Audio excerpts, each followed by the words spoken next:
penemuan jam pertama sejak manusia pertama menatap langit, waktu selalu menjadi misteri yang tak terbendung. Matahari terbit dan tenggelam, bulan berubah bentuk, bintang berpindah posisi, semua menjadi tanda bagi peradaban awal untuk memahami irama kehidupan. Namun, bagaimana mereka bisa mengikat waktu, menaklukkannya dalam hitungan jam? Dari situlah kisah panjang penemuan jam bermula. Pertama, jam matahari, bayangan sang penunjuk sekitar 3.500 tahun sebelum Masehi. Di tanah Mesir yang tandus dan panas, berdiri tegak obelisk raksasa. Bukan hanya monumen, tetapi juga alat untuk membaca waktu. Saat matahari bergeser di langit, bayangan obelisk ikut berpindah, menandai pagi, siang, dan sore. Bangsa Mesir kuno telah menciptakan jam matahari, penemuan pertama yang menaklukkan misteri siang.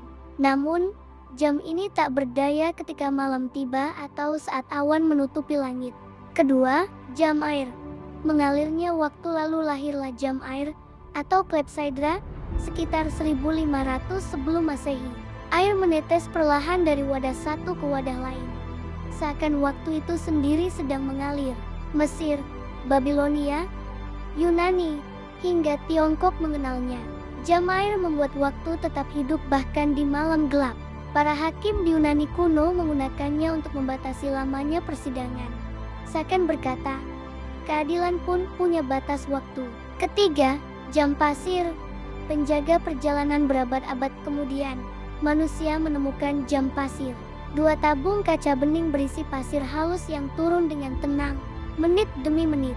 Di tengah lautan luas, para pelaut mengandalkannya untuk mengukur waktu perjalanan. Setiap butir pasir yang jatuh menjadi pengingat bahwa waktu tak pernah berhenti, sekalipun di tengah ombak ganas. Keempat, jam mekanik. Denyut kota abad pertengahan. Masuklah ke abad pertengahan, ketika menara-menara kota Eropa berdiri megah. Sekitar abad ke-13, lahirlah jam mekanik. Roda gigi berputar, pemberat bergerak, dan mekanisme escapement mengatur segalanya. Kota Milen bahkan memasang jam besar di menara pada tahun 1335, sebuah simbol bahwa manusia mulai berkuasa atas detik dan menit.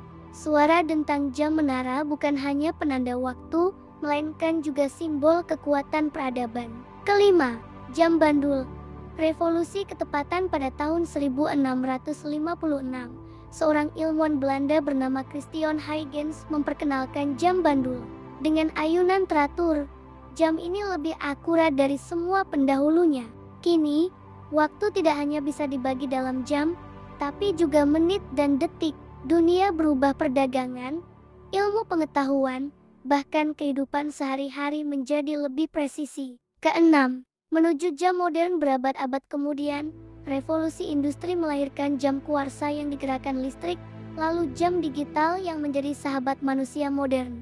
Hingga akhirnya, manusia menciptakan jam atom, penentu waktu paling akurat di bumi, dengan kesalahan hanya 1 detik dalam jutaan tahun. Dari bayangan obelisk di gurun Mesir hingga denyut presisi jam atom, sejarah penemuan jam adalah perjalanan panjang manusia menaklukkan waktu. Waktu yang dulu hanya bisa dilihat, kini bisa dihitung, dibagi, bahkan disinkronkan hingga ke detik terkecil. Dan kisah itu dimulai dari satu pertanyaan sederhana ribuan tahun lalu. Bagaimana caranya kita tahu sekarang jam berapa?